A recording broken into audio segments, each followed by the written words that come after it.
قاری محمد حنیف صاحب ملتانی بیان فرما رہے ہیں، عنوان ہے شہادت فاروق اعظم رضی اللہ تعالیٰ عنہ۔ سماعت فرمائیں، شکریہ۔ احبهم ومن ابغضهم فببغضي ابغضهم صدق الله مولانا العلي العظيم وصدق رسوله النبي الكريم ونحن على ذلك لمن الشاهدين والشاكرين والحمد لله رب العالمين۔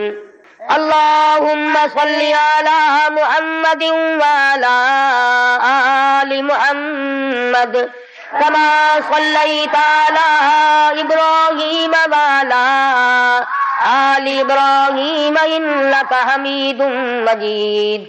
اللهم بارك على محمد وعلى آل محمد كما باركت على إبراهيم وعلى آل إبراهيم إنك حميد مجيد۔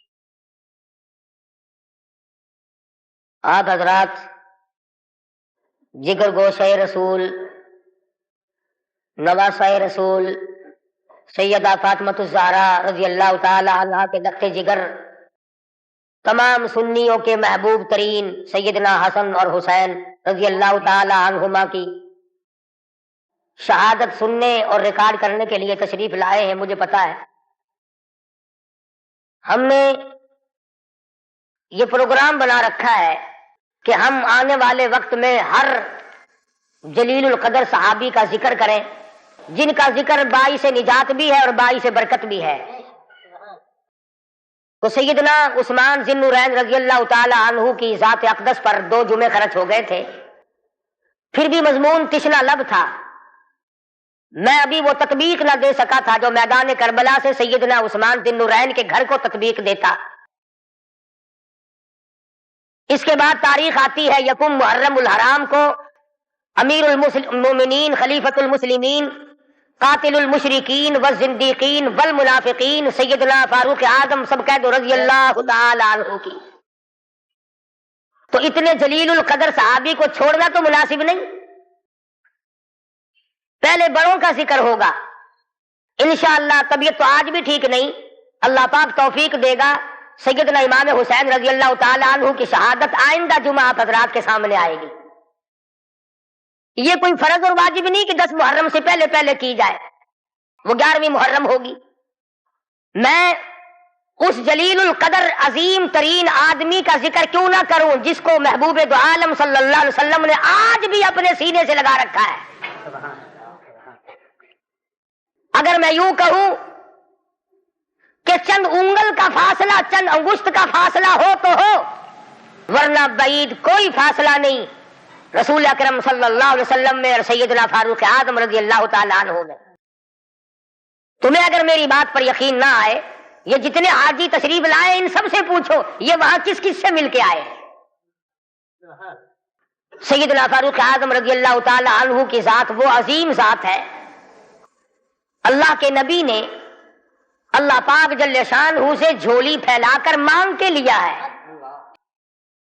توجہ فرمائیں گے تو بڑی بات پلے پڑے گی۔ مانگنے والا محمد مصطفیٰ ہو اور دینے والا خدا ہو۔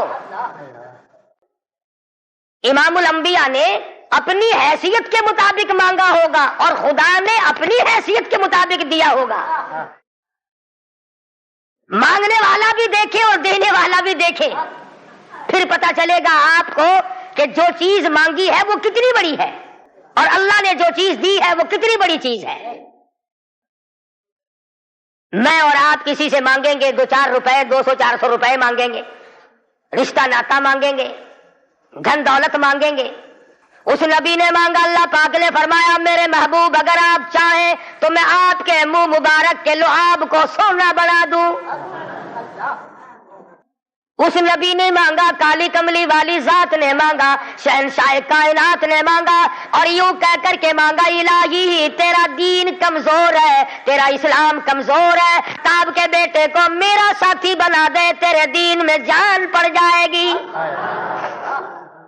گویا فاروق اعظم اسلام کی شان و شوکت ہے، اسلام کی عظمت بن کر آئے، اسلام کی سربلندی بن کر آئے، اور محبوب دو عالم صلی اللہ علیہ وسلم نے مانگا، خدا نے دیا۔ اس لیے علماء کرام کہتے ہیں تمام صحابہ کرام، تمام کے تمام صحابہ کرام، چاہے ابو بکر صدیق کیوں نہ ہو، عثمان ذی النورین کیوں نہ ہو، علی مرتضی رضی اللہ تعالیٰ عنہ کیوں نہ ہو، طلحہ زبیر کیوں نہ ہو، سعد بن وقاص کیوں نہ ہو، خالد بن ولید کیوں نہ ہو، عبد الرحمن بن عوف کیوں نہ ہو، حضرت ابو عبیدہ بن جراح کیوں نہ ہو، امیر معاویہ رضی اللہ تعالیٰ عنہ اجمعین، کوئی کتنا بڑا صحابی کیوں نہ ہو، علماء کرام کہتے ہیں تمام کے تمام صحابہ حضور کے مرید ہیں، فاروق اعظم حضور کی مراد ہے۔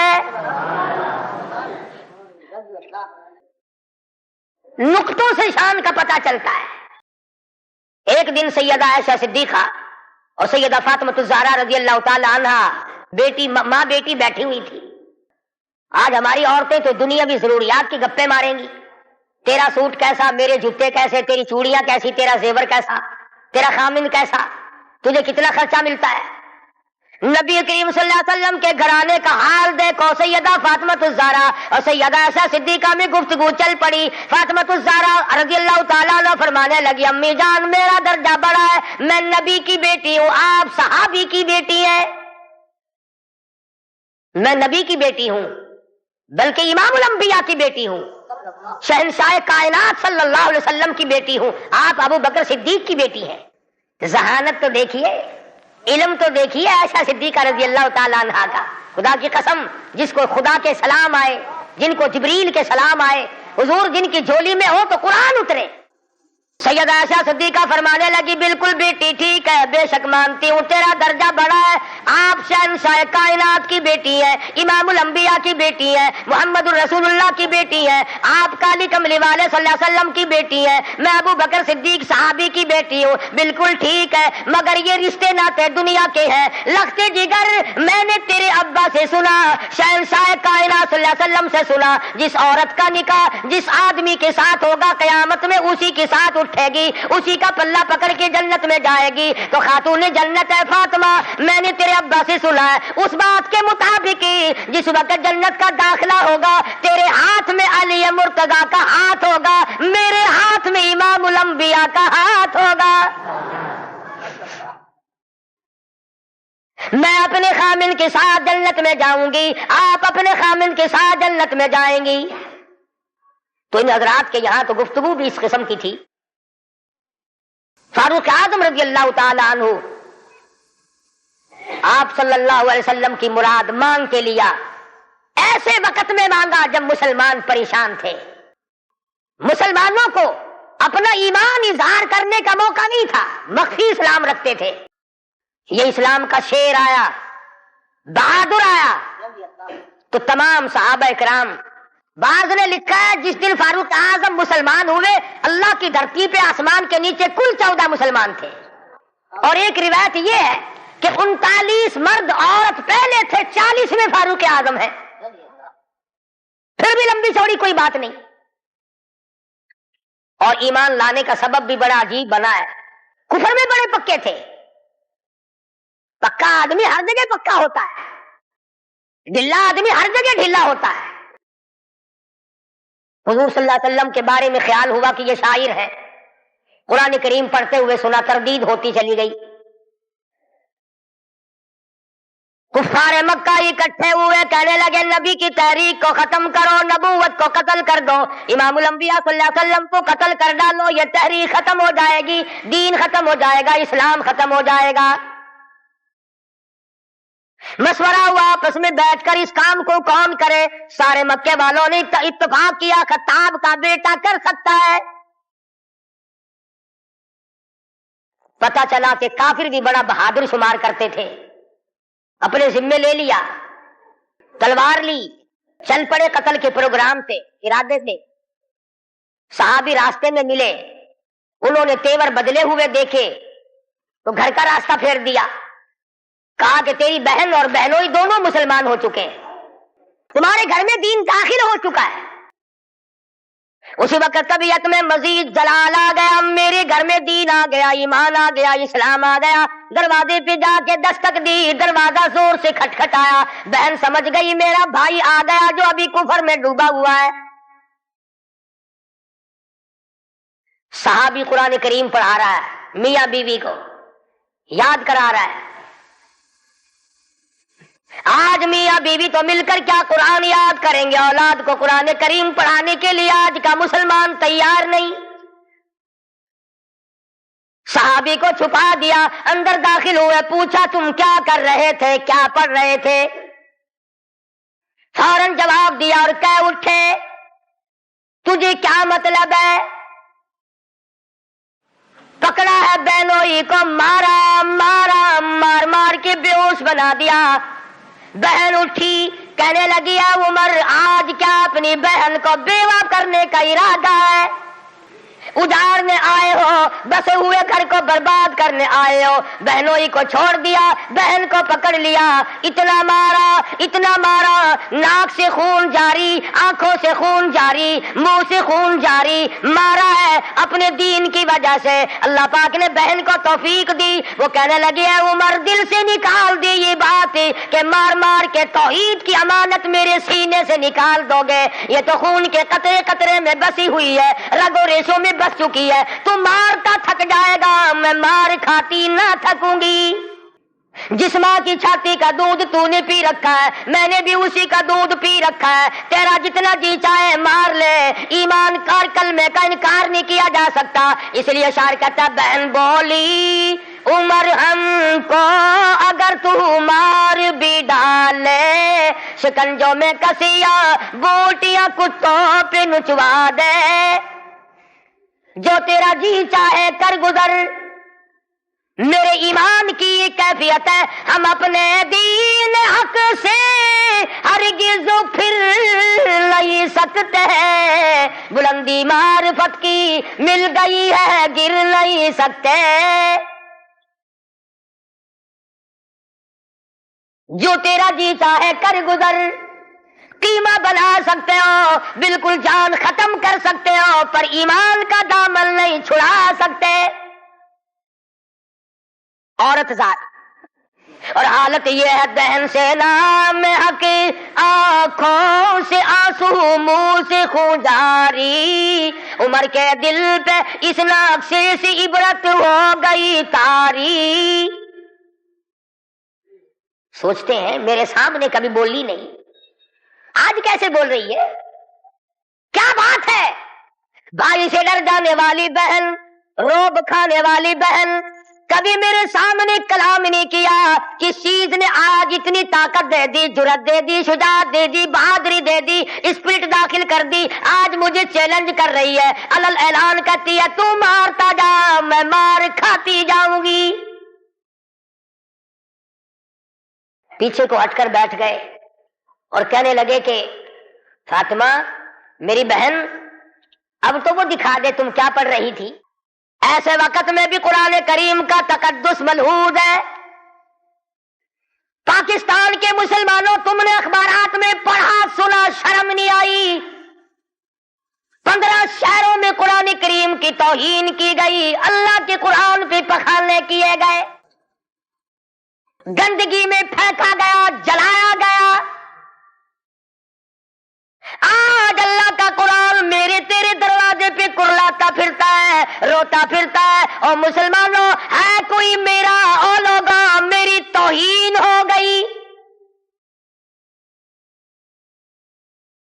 اس کا وارث کون بنے؟ قرآن کریم کے وارث مدینے کے قبرستان میں سو گئے۔ فاطمہ بنت خطاب نے اس وقت میں بھی ادب کو ملحوظ رکھا، کہنے حالانکہ بال پھٹے ہوئے ہیں، کپڑے پھٹے ہوئے ہیں، خون تھوک رہی ہے، خامد بے ہوش پڑا ہے، ایسی حالت میں بھی کہتی ہے میں تجھے دکھا تو دیتی مگر تو کافر پلیت ہے۔ قرآن کریم میرے اللہ میاں کا مقدس کلام ہے۔ عورت ذات ہو کر ایسے وقت میں بھی بالکل پرواہ نہ کی۔ آج ہم قرآن مجید کی جھوٹی قسمیں کھانے کے لیے تیار ہیں، اس کو تعویذ گنجوں میں استعمال کرنے کو تیار ہیں. مر جائے کوئی میت کی بغل میں رکھ کر قبر تک لے جانے کا مشغلہ بنا لیں گے. اور قرآن کریم کے وارث کہاں گئے؟ قرآن کریم کے مالک کہاں چلے گئے جو یوں پوچھے بے ادبی کرنے والوں تم کون ہو؟ آج اگر کسی حکومت کے بارے میں کوئی بات کر دی جائے فوراً سزا آ جاتی ہے. اگر کسی کے بارے میں کچھ کہہ دیا جائے فوراً قانون حرکت میں آتا ہے. حکومت کے کارندے حرکت میں آتے ہیں. اور سی آئی ڈی والوں، انٹیلیجنس والوں، کہاں گیا تمہارا محکمہ؟ اللہ کے قرآن کی بے عزتی ہو گئی. جاؤ فاطمہ بنت خطاب کی قبر سے جا کے پوچھو، لہو تھوک رہی ہے، خامد بے ہوش پڑا ہے، بھائی نے سر کے بال پکڑ کے مارا ہے. اور ایک اور اندازہ لگاؤ، ایک تو مارنے والا غیر ہو، رب ذوالجلال کی قسم یہ فاطمہ بنت خطاب کے جگر سے پوچھو، مارنے والا بھائی ہے، مار کھانے والی بہن ہے. چوری نہیں کی، ڈاکہ نہیں مارا، گناہ کوئی نہیں کیا، قصور کوئی نہیں کیا، قرآن کریم کیوں پڑھتی ہے؟ کہنے لگی میں تمہیں دکھا تو دیتی مگر تو ابھی کافر پلیت ہے. وہ میرے اللہ کا کلام پاکیزہ ہے، پاک ہے. وہ دیکھوں گا ضرور، میں پاک کیسے ہو سکتا ہوں؟ کہنے لگی پانی لاتے ہو. اندازہ لگاؤ، قربان جاؤں فاطمہ بنت خطاب، تیری ایک ایک ادا پہ روتی جاتی ہے، خون تھوک رہی ہے، پانی لا رہی ہے، اور پانی لا کر کے بھائی کے اوپر پانی ڈالتی جاتی ہے، خون بھی تھوک رہی ہے، آنسو بہا رہی ہے، اور آسمان کی طرف چہرہ اٹھا کر یوں چپکے سے جھولی پھیلا دی، الہی باہر کو میں دھو رہی ہوں، اندر کو تو پاک کر دے. باہر پانی ڈالنا میرا کام ہے، اندر کو صاف کر دینا یہ تو تیرا کام ہے. غسل کرا دیا، قرآن کریم کا ورقہ ہاتھ میں دے دیا. تم سارا قرآن کریم پڑھتے ہو سنتے ہو مگر مردوں کے لیے. آج عدالت میں قرآن کریم کے لیے جگہ کوئی نہیں، کچہری میں جگہ کوئی نہیں، مارکیٹ میں جگہ کوئی نہیں، محلے میں جگہ کوئی نہیں، میری تیری شادی میں قرآن کریم کا پوچھنے والا کوئی نہیں، ایوان صدر میں پوچھنے والا کوئی نہیں، کسی معاملے میں قرآن کے جاننے ماننے والا کوئی نہیں. ادھر آ، فاروق اعظم نے ایک آیت پڑھی، صرف ایک آیت پڑھی. ادھر حضور صلی اللہ علیہ وسلم کی جھولی پھیلی ہوئی ہے، ادھر فاطمہ بنت خطاب کے آنسو ہیں. ایک آیت پڑھنے کے بعد فوراً پکار اٹھے، اے میری بہن مجھے بھی یہ دولت ملنی چاہیے جو دولت تجھے ملی. اور فرماتے ہیں فاطمہ میں گستاخی کے ارادے سے چلا تھا، قتل کے ارادے سے چلا تھا، اب میرے گلے میں رسی ڈال کر مجھے گلیوں میں سے گھسیٹ کے دربار رسالت میں لے کے جا. سجدہ شکر کیا بہن نے، الہی تیرا شکر ہے میرے بھائی کو ہدایت ہو گئی، میں اپنی ماں بھول گئی، میں اپنا دکھ بھول گئی، اپنی پریشانی بھول گئی، زخموں کو بھول گئی. اے میرے اللہ تیرا لاکھ لاکھ شکر ہے میرے بھائی کو اسلام کی دولت مل گئی. دربار رسالت میں سب کہہ دو صلی اللہ علیہ وسلم میں حاضر ہوئے، اسلام سے مشرب اسلام ہوئے. حضور صلی اللہ علیہ وسلم نے وضو فرمایا، نماز کی نیت باندھنے لگے. فاروق اعظم نے پوچھا کیا کرو گے؟ کہ نماز پڑھوں گا. عرض کیا نماز کیا چیز ہے؟ فرمایا میرے اللہ کا حکم ہے، میرے اللہ کی یاد ہے، عبادت ہے. تھا نا آخر فاروق ہلکی سے تو نہیں مانگی تھی کالی کملی والے نے صلی اللہ علیہ وسلم. بہادر بول اٹھا میرے آقا، وہ دن گئے جب آپ کوٹڑی میں نماز پڑھا کرتے تھے، چھپ چھپ کر نماز پڑھا کرتے تھے. یہ آج سے پہلے کی باتیں تھی. ساری دنیا حرم میں عبادت کرے، بیت اللہ میں عبادت کرے، آپ کوٹڑی میں نماز ادا کرے کیوں؟ اسی وقت چلو بیت اللہ میں نماز ہوگی. میں نے عرض کیا تھا نا کہ ہلکی سے نہیں مانگی نبی نے. اور ادھر وہ جو تھا نا دار الندوہ، جہاں بڑے بڑے قریش انتظار میں بیٹھے ہیں، ابھی سر کٹے گا نعوذ باللہ نبی صلی اللہ علیہ وسلم کا، ابھی لاتے. بیت اللہ میں تشریف لے آئے اور مکے کی طرف تمام لوگوں کی طرف منہ کر کے فرمایا اللہ اکبر. وہ سارے کمیٹی کے ممبر، مرد عورت بچے دوڑے لوگ، کام بن گیا. جس کام کے لیے ہم نے بھیجا تھا وہ کام بن گیا. نعوذ باللہ نبی کو شہید کر دیا گیا. سامنے آئے. فاروق اعظم فرمانے لگے آؤ جس نے اپنے بچے یتیم کرانے ہو وہ مقابلے میں آ جائے, جس نے اپنی بیوی کا سہاگ اڑانا ہو سامنے آؤ. وہ دن گئے جب تم میرے محبوب کو تنگ کیا کرتے تھے. اب انگلی کا اشارہ کرو گے میں انگلی کو کاٹ کے رکھ دوں گا, آپ کا اشارہ کرو گے اپنے محبوب کی حمایت میں تمہاری آنکھ نکال کے پھینک دوں گا. خطاب کے بیٹے تجھے تو ہم نے سر لینے کے لیے بھیجا تھا. کہنے لگا ایسا ہی سودا ہوا کرتا ہے, سر لینے آیا تھا مگر سر دے بیٹھا ہوں. فاروق اعظم مسلمان ہو گئے, قریش سارے مایوس ہو گئے, لو بھی اب خیر نہیں, اب معاملہ بگڑ گیا. پروردگار عالم نے وہ شان بخشی. حضور صلی اللہ علیہ وسلم فرماتے ہیں اے عمر جس گلی سے تو نکل جائے, جس بازار سے تو نکل جائے, اس بازار میں شیطان داخل ہونے کی جرت نہیں کرتا. اور یوں فرمایا اگر میرے بعد نبوت کا دروازہ کھلا ہوتا اور ختم نبوت کا تاج میرے سر پہ نہ ہوتا تو میرے بعد تجھے نبی بنایا جاتا. اور پھر سیدہ حفصہ رضی اللہ تعالی عنہا فاروق اعظم کی بیٹی ہے, حضور صلی اللہ علیہ وسلم کی گھر والی ہے. فاروق اعظم حضور صلی اللہ علیہ وسلم کے سسر ہیں. کیا نظارے آئے ہوں گے جس وقت فاروق اعظم کے دروازے پہ کالی کملی والے دلہا بن کر آئے, جس کا داماد امام الانبیاء ہو. کیا کہنا اس کی عظمتوں کا. اور پھر تمام صحابہ کرام میں جلیل القدر مرتبہ, عظیم مرتبہ, اس طرح سے زندگی گزاری. ایک یہودی اور ایک منافق کے درمیان جھگڑا ہوا تلوار پہ. وہ کہتا تھا میری ہے, مسلمان تو نہیں تھا, منافق تھا, وہ کہتا تھا میری. جناب رسول کریم صلی اللہ علیہ وسلم نے فیصلہ فرمایا کہ یہودی کی تلوار ہے, تیرے پاس شاہد نہیں, گواہ نہیں. منافق جانتا تھا کہ فاروق اعظم تیز مزاج آدمی ہے. فاروق اعظم کے پاس آیا اور کہنے لگا کہ میرا اور اس یہودی کا جھگڑا ہے, فیصلہ کریں آپ. تلوار پہ جھگڑا ہے ہمارا, یہ کہتا میری ہے اور میں کہتا ہوں میری ہے. یہودی نے چپکے سے کہا کہ جی ہاں آپ فیصلہ کر دیں. پہلے محمد عربی صلی اللہ علیہ وسلم نے بھی فیصلہ فرمایا. حضرت عمر نے پوچھا حضور نے فیصلہ کر دیا؟ کہ جی ہاں حضور نے میرے حق میں فیصلہ کیا. یہودی کہنے لگا. اور فاروق اعظم نے اس منافق سے پوچھا کیوں بھائی تو کیوں آیا یہاں؟ کہنے لگا جی میں تو آپ سے فیصلہ کراؤں گا. انہوں نے تو اپنے آدمی کی بھی پاسداری نہیں کی. دیکھو نا یہ تو یہودی ہے, کافر ہے, اس کو تلوار دے دی. کہ اچھا تو حضور کے بعد مجھ سے فیصلہ کرانے آیا ہے؟ کہ جی ہاں میں تو آپ سے کراؤں گا. دیکھو نا آپ کتنے غیرت والے آدمی ہیں. کہ اچھا اچھا ماشاءاللہ, تشریف رکھو ابھی فیصلہ کر دیتا ہوں. منافق نے سمجھا کوئی رجسٹر اٹھانے گئے ہیں. فاروق اعظم اندر سے تلوار لے آئے اور تلوار لاتے ہی منافق کی گردن پہ ماری, اڑا کے رکھ دی. فرمایا جو میرے آقا کا فیصلہ نہیں مانتا میرے پاس دوبارہ فیصلہ کرانے آئے گا اس کے لیے میرے پاس یہ فیصلہ ہے. اڑا دی. میرے تیرے ورگا ہوں نا اوشی جیرا کچھ آدھا اپنی زبان گندی کریں گا پہ تو کو کیا. صحابہ رسول کو تبرہ کرے, اپنی زبان گندا کردہ کھڑا, اپنی زبان بکدا پیا, تیرا کیا بگڑتا ہے؟ اور میں آدھا تیری دھی کو مندہ کڈھے وال اپنی زبان گندی کرتا ہے, تینو غیرت دا جوش کیوں آندا ہے؟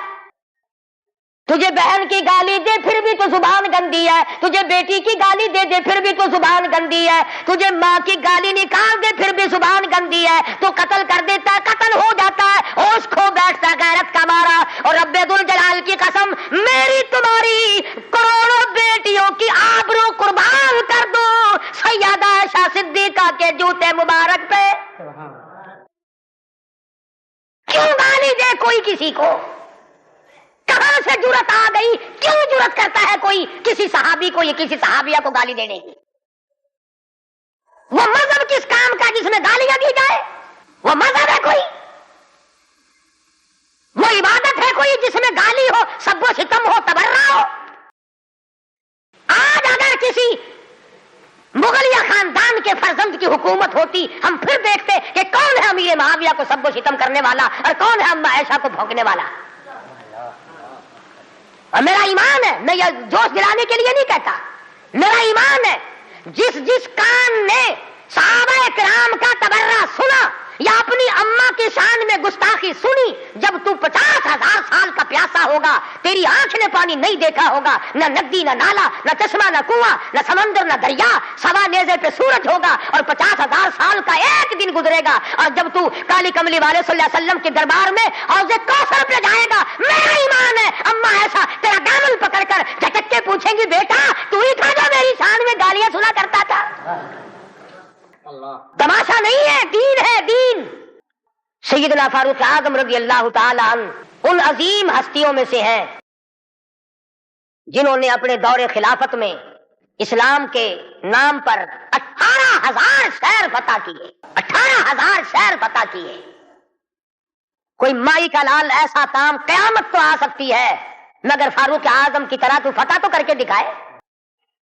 جن لوگوں نے فاروق اعظم کی شکل دیکھ کر بیت المقدس کی چابیاں حوالے کی تھی، جب لوگوں نے فاروق اعظم کو گالیاں دینی شروع کی، اللہ پاک نے تم سے قبلہ اول چھین لیا، تم اس قابل ہی نہیں، جس کے چہرے کی برکت سے تمہیں بیت المقدس ملا تھا اس کو بکواس کر رہے ہو، جاؤ اب بیت المقدس میں یہودیوں کو تو دے سکتا ہوں مگر گالیاں دینے والوں کو نہیں دوں گا۔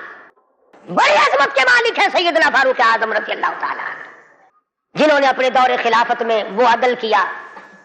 اب وہ منافق کی گردن جو اڑا دی نا، منافق تو بے شمار تھے، اوپر سے مسلمان بنے ہوئے تھے، اندر سے پکے یہودی تھے۔ ہائے ہائے دیکھو بالکل بے گناہ اپنے دروازے پہ، ارے بھائی اکرام کرنا چاہیے تھا، کلمہ گو کو قتل مار کر دیا، ہائے ہائے ہائے۔ سارے اکٹھے ہو کے اور دربار رسالت میں گئے، دربار رسالت میں گئے، ہائے مر گئے، ہائے مر گئے، ہائے ہائے۔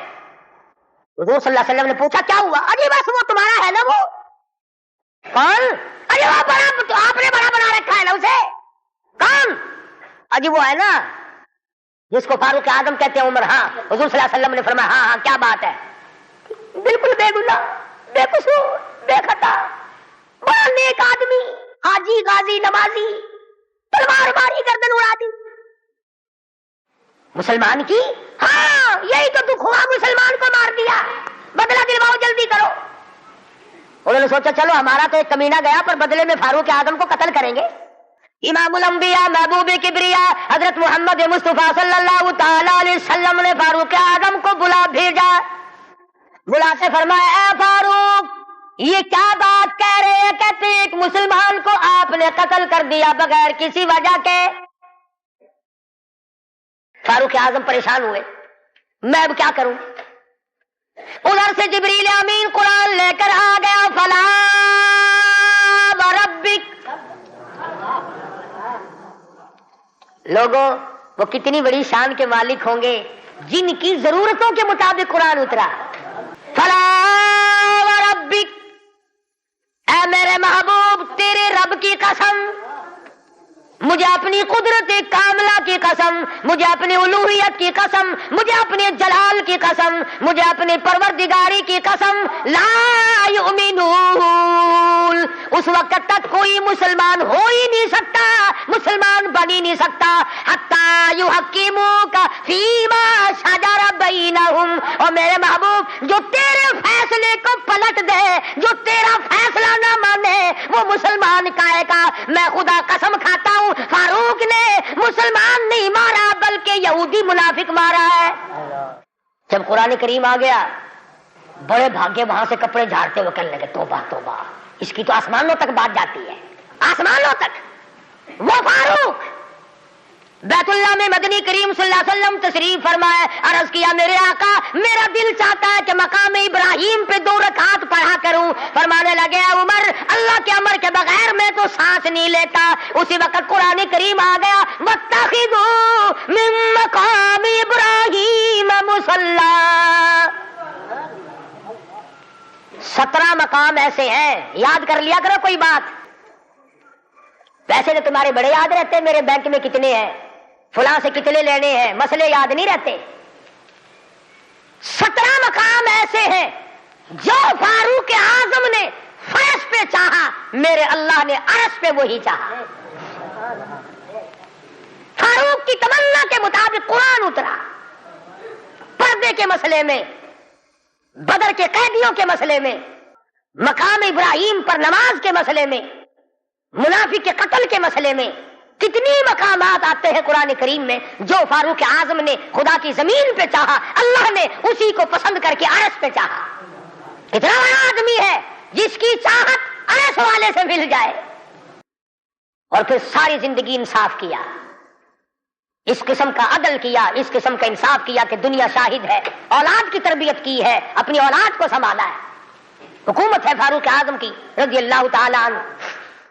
چھوٹا سا آپ کا پوتا کھڑا ہے ابو موسیٰ اشعری سب کہو رضی اللہ تعالیٰ عنہ، حضور صلی اللہ علیہ وسلم کا ایک صحابی ہے، اس نے بیت المال میں یعنی سٹور میں خزانے والے کمرے میں جھاڑو دی، وہاں سے ایک درہم ملا مٹی میں سے، کوڑے کباڑ میں سے چونی مل گئی۔ ابو موسیٰ اشعری نے فاروق اعظم کا ننھا سا چھوٹا سا پوتا کھڑا ہوا تھا اس کے ہاتھ پہ رکھ دیا، بچہ ہے کوئی شے لے لے گا، کوئی مالک تو نہیں اس کا، یہ تو گرا پڑا ملا ہے، کوڑے کرکٹ میں سے ملا ہے، اس کمرے میں سے ملا جہاں مسلمانوں کا خزانہ ہوتا تھا۔ پوتا دادا کے پاس چلا گیا، فاروق اعظم نے جب بات کی تو پتا چلا بچے کے کچھ منہ میں ہے۔ فرمایا بیٹا منہ میں کیا ہے؟ عرض کیا دادا جان پیسہ ہے۔ کہاں سے آ گیا؟ ابو موسیٰ اشعری نے دیا، نکال کے دیکھا تو ایک درہم۔ خوش نہیں ہوئے، میرے پوتے کے ساتھ محبت کی ہے، خوش نہیں ہوئے، بلایا ابو موسیٰ اشعری کو اور فرمایا ابو موسیٰ اس اللہ کی دھرتی پہ آسمان کے نیچے تجھے میری اولاد سے زیادہ کوئی ذلیل نظر نہیں آیا؟ قوم کا پیسہ، بغیر تقسیم ہوا پیسہ، بیت المال کا ٹکا تو نے میرے بچے کو کیوں دیا؟ یوں تربیت کی ہے فاروق اعظم نے اپنی اولاد کی۔ آج ہم گڑپ شڑپ مل جائے صحیح اولاد کا کھاتا پورا ہی پورا کرنا۔ پھر وہ فاروق جس کا آخری وقت آیا تو نماز میں، کوئی ایکسیڈنٹ میں مرے گا، کوئی آپریشن روم میں مرے گا، کوئی بیوی بچوں کے سامنے تڑپ تڑپ کے مرے گا۔ فاروق اعظم کو چھڑا مارا گیا فجر کی نماز میں، بے ہوش ہو کر گر پڑے۔ اس کے بعد اپنے لخت کے جگر حضرت عبداللہ کو بلوایا رضی اللہ تعالیٰ اور فرمایا بیٹا جا سیدہ عائشہ صدیقہ کے پاس چلا جا اور جا کر میرے لیے ایک بھیک مانگ لا، اور جا کر کے بھیک مانگ۔ عائشہ صدیقہ مالکہ ہے اس حجرے کی جس حجرے میں محمد عربی صلی اللہ علیہ وسلم دفن ہے، ابو بکر صدیق دفن ہے، ایک قبر کی جگہ ہے۔ عائشہ صدیقہ سے جا کر میرے لیے بھیک مانگ کے آ، اور جا کے یوں کہنا ہے چھپائے مکفن میں آج عمر، اور سوالی آپ سے ہے سر بسر، اس کو بس اجازت دیجیے تاکہ قدیموں میں نبی کے جا بچھے۔ اجازت دے دو اللہ واسطے بھیک مانگتا ہوں، اور آج میری یہ حالت ہے، پیش یہ مولا کا ہے اتنا خیال، اور کانپتا ہے عمر کا بس بال بال۔ رو رہے ہیں فاروق اعظم، فرماتے ہیں دیکھیے آج جالا اس کی حضور، کیسے آوے پیش وہ رب غفور، نہ معلوم کیا بنے گی۔ حضرت عبداللہ بن عمر رضی اللہ تعالیٰ اما عائشہ صدیقہ رضی اللہ تعالیٰ عنہ کی خدمت میں گئے، قبر کی جگہ مانگی، ابا جان نے بھیک مانگ رہے ہیں۔ فرمانے لگی میں نے اپنے لیے رکھی تھی، مجھے اس کے بدلے میں قیامت تو آ سکتی ہے مگر ایسی جگہ نہ ملے گی۔ واہ عائشہ صدیقہ تم نے اچھا صدقہ کیا، تاریخ کو شرمندہ کر دیا۔ ارے 4 پیسے اللہ نام پہ دو گے تمہیں امید اور مل جائیں گے، کپڑا دو گے تمہیں امید اور مل جائے گا، کھانا دو گے تمہیں امید اور مل جائے گا، مکان دکان دو گے تمہیں اور مل جائیں گے، لیکن عائشہ صدیقہ جانتی ہے نہ اور نبی آئے ہیں نہ ایسا حجرہ بنے، یہ تو جنت کا ٹکڑا ہے۔ عائشہ صدیقہ کو پتا ہے کہ یہ وہ زمین ہے، زمین کے وہ ذرے جو حضور صلی اللہ علیہ وسلم کے جسم اقدس کو لگے ہوئے ہیں، ان کا درجہ عرش عظیم سے بلند ہے۔ مگر اب عائشہ فرماتی ہے رضی اللہ تعالیٰ عنہ کہ کوئی اور ہوتا تو میں انکار کر دیتی، فاروق کو انکار کرتے شرم آتی ہے، میرے محبوب نے اللہ سے مانگ کے لیا تھا، جہاں میرا اللہ مالک ہے میں نے دے دی۔ جب واپس آئے حضرت عبداللہ بن عمر، ادب دیکھو، فرمایا مجھے اٹھا کے بٹھاؤ، اما عائشہ کا جواب لیٹ کر سننا بے ادبی سمجھتا ہوں۔ اٹھا کے بٹھایا، بتایا کہ اجازت مل گئی، رونے لگے۔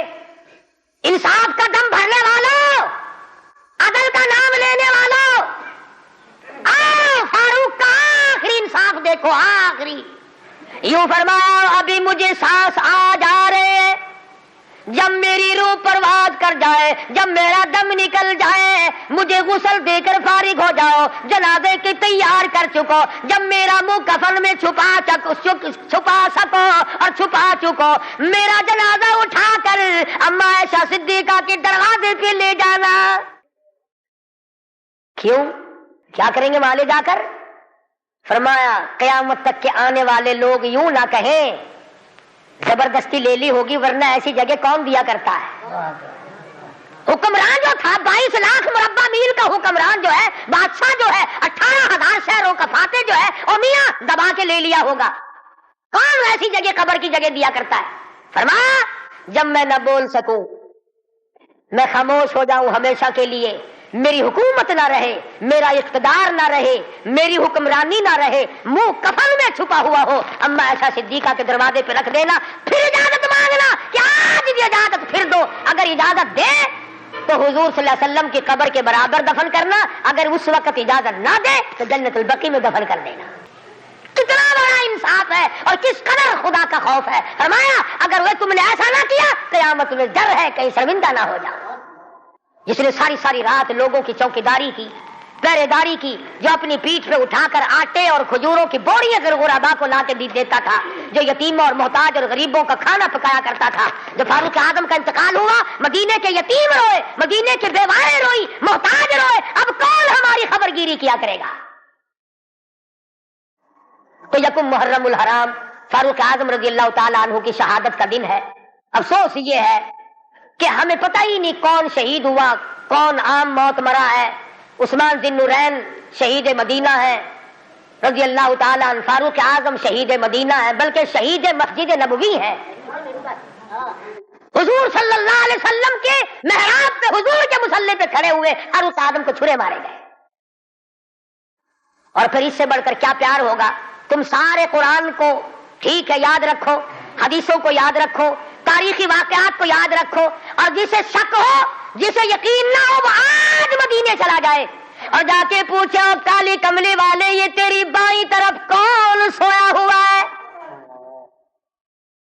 حضور صلی اللہ علیہ وسلم نے فرمایا ہاکذا نبعث یوم القیامہ، ہم قیام ایک ہاتھ میں ہاتھ صدیق اکبر کا تھا اور ایک ہاتھ میں ہاتھ فاروق اعظم کا تھا۔ یوں فرمایا جب میں قیامت میں اٹھوں گا ان دونوں ساتھیوں کے ہاتھ میرے ہاتھ میں ہوں گے، ہاکذا نبعث یوم القیامہ، او کما قال النبی صلی اللہ علیہ وسلم۔ تو بھائی تمام صحابہ کرام کے خادم بنو، سارے صحابہ پکے سچے، اہل بیت سچے، تمام کے تمام جلیل القدر لوگوں میں سے ہیں، کسی کی برائی نہ کرو۔ انشاءاللہ زندہ رہے اگلے جمعے امام حسین رضی اللہ تعالیٰ عنہ کی شہادت بیان ہوگی۔ باقی ان دنوں میں لوگوں میں دستور ہے، رواج ہے، شہادت نامے غلط کتابیں چھپی ہوئی ہیں، جنگ نامے پڑھنے کا، جنگ زیتون پڑھنے کا، اور غلط روایات قسم کی باتیں سننے کا۔ اس لیے ہماری گزشتہ دوسرے تیسرے سال کی کیسٹیں ہیں شہادت امام حسین رضی اللہ تعالیٰ عنہ کی، یہاں میرے لڑکا باہر طیب دروازے پہ لیے بیٹھا ہے، میں نے خود منگائی ہے تاکہ عورتیں سنیں، مرد سنیں، پڑوسنے سنیں، آپ سنیں، گھر والے سنیں، اور اہل بیت کی محبت سے واقف ہوں، ان کی عظمت سے واقف ہوں، ان کے طریقہ کار سے واقف ہوں۔ تو اس تمام چیزوں کو ملحوظ خاطر رکھتے ہوئے جہاں آپ اپنے گھر کی ہر چیز کو خریدتے ہیں کہ اس کے بغیر گزارا نہیں، اس کے بغیر گزارا نہیں، میں یہ بھی کہتا ہوں کہ اہل بیت کی محبت کے بغیر بھی گزارا نہیں، اہل بیت کی محبت کے بغیر بھی گزارا نہیں۔ کیوں؟ اس لیے کتنی بڑی شان ہوگی اس جوان کی جو حضور کے کندھے پہ بیٹھ کے کھیلا کرتا تھا۔ ایک بات عرض کر دوں، آخری چھوٹی سی بات ہے، یہاں کندھے پہ سیدنا امام حسین بیٹھے ہیں سب کا رضی اللہ تعالیٰ عنہ، اور حضور اپنے کندھے پہ اٹھا کر مدینے کی گلی میں تشریف لے آئے تو فاروق اعظم نے فرمایا سبحان اللہ، کتنی شاندار سواری ہے، کتنی شاندار سواری ہے۔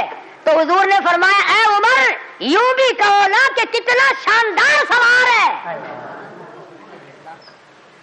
سوار بھی کتنا شاندار ہے، کتنا بہترین ہے.